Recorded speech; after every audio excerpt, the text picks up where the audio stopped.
सत्ता चेंज हुई है तो आपको स्पष्ट रूप से दिख रहा होगा कि हम लोगों ने रोज़गार और नौकरी की जो बात की थी वो दिखने लगा है। और 3 महीने की सरकार में ही हमने 25,000 के लगभग लोगों को नियुक्ति पत्र दिया है। यह स्पष्ट प्रमाण है कि हम जो कहते रहे हैं वो करने का भी काम किए।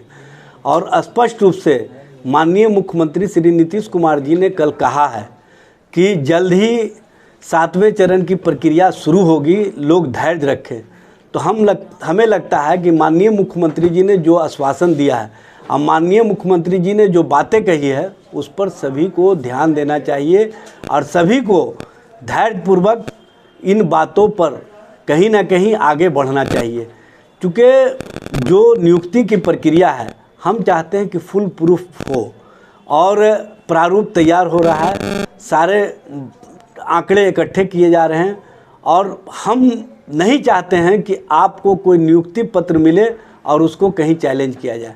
इसलिए फुल प्रूफ बनाने के लिए सारी व्यवस्था की जा रही है और स्पष्ट रूप से मैं आप लोगों को आश्वस्त करता हूं, जो अभ्यर्थी हैं उनको आश्वस्त करता हूं कि सरकार के स्तर से कार्रवाई चल रही है। माननीय मुख्यमंत्री जी, माननीय शिक्षा मंत्री जी इस मामले में गंभीर हैं और उनकी गंभीरता का परिणाम है कि कल जब शिक्षा दिवस मौलाना अबुल कलाम आज़ाद का जयंती समारोह था तो उस समय माननीय मुख्यमंत्री जी ने जो बातें कही यह स्पष्ट प्रमाण है कि वो जो सरकार सोचती है उसको करने का भी काम करेगी।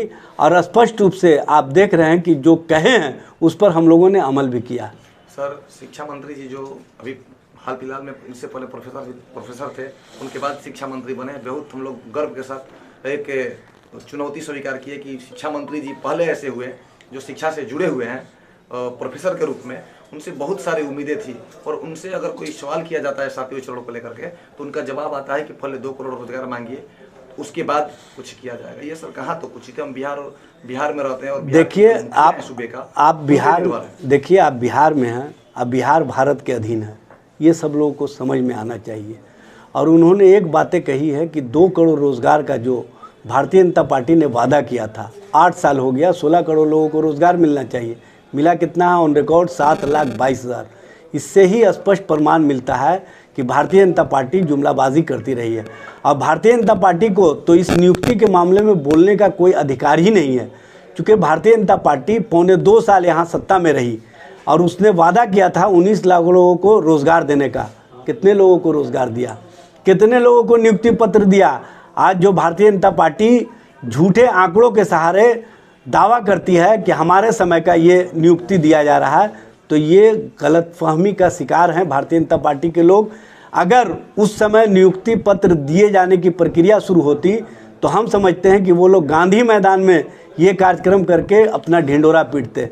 चूँकि उन लोगों के पास कोई काम ही नहीं था, उन लोगों का केंद्र में भी जुमलाबाजी, बिहार में भी जुमलाबाजी। अब जुमलाबाजी की सरकार नहीं है, ये समाजवादी विचारधारा की सरकार है, जो कहती है वो करने का काम करती है। सर, तेजस्वी यादव जी जब चुनावी मुख्य एजेंडा बनाए थे उनका कहना था पढ़ाई, दवाई, सुनवाई, करवाई, ये सारी चीज़ें मुद्दा पहली कलम से 10 लाख रोजगार देंगे। तो वो समय आ गया है, युवा दिलों का धड़कन है और हम लोग बहुत मानते हैं, क्योंकि अब उनसे कोई युवा चेहरा नहीं है और उनका सोच भी अच्छा है। लेकिन कब तक इंतजार करें? आप बोल रहे हैं सर कि ज़्यादा दिन समय नहीं लगेगा, लेकिन हम लोगों के लिए 1 दिन 1 वर्ष बीत रहा है, क्योंकि 3.5 साल से मानसिक रूप से हम लोग दिव्यांग हो चुके हैं। अब कितना, और माननीय मुख्यमंत्री जी यही हैं, केवल उप मुख्यमंत्री जी चेंज हुए हैं। देखिए 3.5 साल किसकी सरकार थी? एनडीए की सरकार थी, भारतीय जनता पार्टी की साझेदार सरकार थी। भारतीय जनता पार्टी ने कुछ नहीं किया। आप उनके नेताओं से क्यों नहीं सवाल करते हैं? क्योंकि आपको पता है कि ये जुमलाबाज लोग हैं।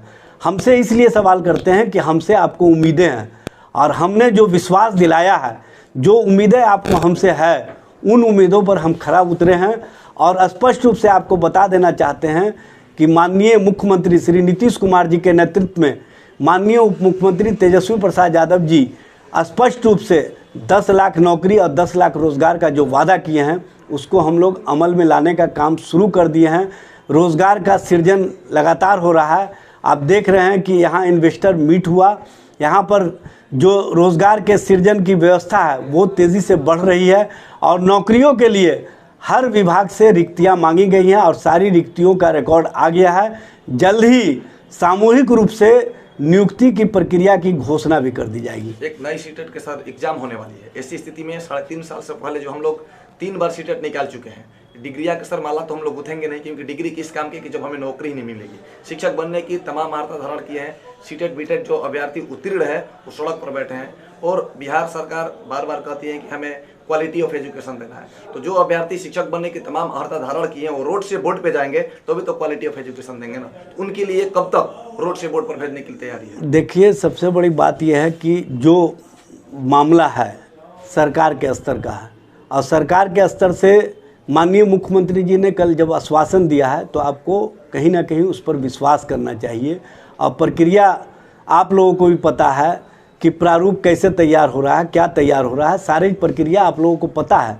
इसलिए धैर्य रखिए, आप समझ लीजिए कि जो सरकार कहती रही है उसको करने का भी काम करेगी। और आपको जो चेहरे पर खुशहाली आप देखना चाहते हैं, चेहरे पर मुस्कुराहट देखना चाहते हैं, उसमें महागठबंधन सरकार आपकी खुशहाली और मुस्कुराहट को दुगना करने का काम करेगी। आपकी खुशहाली और मुस्कुराहट में कोई कमी नहीं होने देगी। अंतिम सवाल सर, हम आपसे जानना चाहते हैं कि जो चीज़ माननीय मुख्यमंत्री जी कह रहे हैं उसी बातों को लेकर के माननीय उप मुख्यमंत्री जी क्यों नहीं एक प्रेस कॉन्फ्रेंस में कहना चाह रहे हैं कि 7वें चरण विज्ञप्ति 1 महीना लेट या देखिए, आपको पता है नेतृत्वकर्ता बिहार के माननीय मुख्यमंत्री जी हैं। जब माननीय मुख्यमंत्री जी ने कह दिया तो सामूहिक नेतृत्व होता है, कलेक्टिव लीडरशिप का मामला है, कलेक्टिव सोच का मामला है।